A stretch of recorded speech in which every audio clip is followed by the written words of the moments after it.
Strategy sketch ஒண்ணு போட்டாங்க பாருங்க. ஹைதராபாத் பேட்டர்ஸ்க்கு என்னன்னா நான் உனக்கு சொன்னேன்ல, இந்த ஹைதராபாத் பேட்டர்ஸ்க்கு மட்டும் இந்த முதல் 3 பேருக்கு ரன் கெட்டிங்க கொஞ்சம் டிஃபிகல்ட் ஆக்கிட்டீங்கன்னு வச்சுங்க. முதல் ஒரு 1 1/2 ஓவருக்கு போறோம். ஒரு 9, 10 பாலுக்கு அவங்களோட ரன் ரேட் வந்து மிஞ்சி போனா 12 ஆர் 15 ரன்ஸ் தான் வருது. அப்படின்ற மாதிரி நீங்க பண்ணிட்டீங்கன்னா, பேனிக் ஆயிடுறாங்க நான் பார்த்தேன். அவங்களுக்கு வந்து நீங்க என்ன பண்ணணும், அவங்க நல்லா செட் ஆகுறதுக்கு ஃபாஸ்ட்டா ஓடி வந்து wide off the stumps left hander 3 பேர் இருக்காங்க டாப் 3ல. அவங்களுக்கு வைட் ஆஃப் தி ஸ்டம்ப்ஸ் நீங்க வைட் ஆஃப் தி ஸ்டம்ப்ஸ் போட்டீங்கன்னா, ஒரே இடத்துல கால வச்சு சீவுன்னு சீவினே இருப்பாங்க. ஓகே. அதுல டெக்னிக்கல் வீக்னஸ் கம்மியா இருக்கிறது அபிஷேக் சர்மா தான். அவரால 360 டிகிரிஸ் அடிக்க முடியுது. நான் சொல்றது மீதி 2 பேர். So away from the body off ஸ்டம்ப்ல போட்டீங்கன்னா வச்சு வாங்கிடுறாங்க.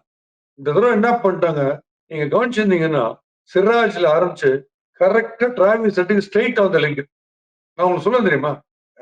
டிராவிஸ் ஹெட்டா இருக்கட்டும், சுனில் நாராயணா இருக்கட்டும், நேரா கால்ல போடணும். சுனில் நாராயணோட இன்னும் கொஞ்சம் குயிக் டிராவிஸ் ஹெட்டே தவிர, பட் ஒரு பால் என்ன பண்ணாரு, சிராஜ் இறங்கி வந்தார் அடிக்கிறதுக்கு. கரெக்ட்டா அவர் கால்லயே போட்டார். திருப்பி டிஃபென்ஸ் ஆடி அவர் திருப்பி பவுலர் கிட்டே அடிச்சிட்டார். இது நிக்கோலஸ் பொரான்ட்ட நடக்காது. ஒரு டீகாக் கிட்ட நடக்காது. அப்படியே அடிப்பாங்க தூக்கி. அதுதான் சொல்றேன். சோ இந்த 3 லெஃப்ட் ஹேண்டர்ஸ்க்கு என்ன பண்ணணும், நேரா கால்லயே தான் போட்டுருக்கணும். மிஞ்சி போனா ராங்கா ஒரு ஒரு எஃபர்ட்லெஸ்ஸா ஒரு ஷாட் அடிச்சு டீப் ஸ்கொயர்ல அவுட் ஆகும். அந்த மாதிரி தான் நீங்க டீப் இண்டிவிஜுவல் 2 பேர் அவுட்.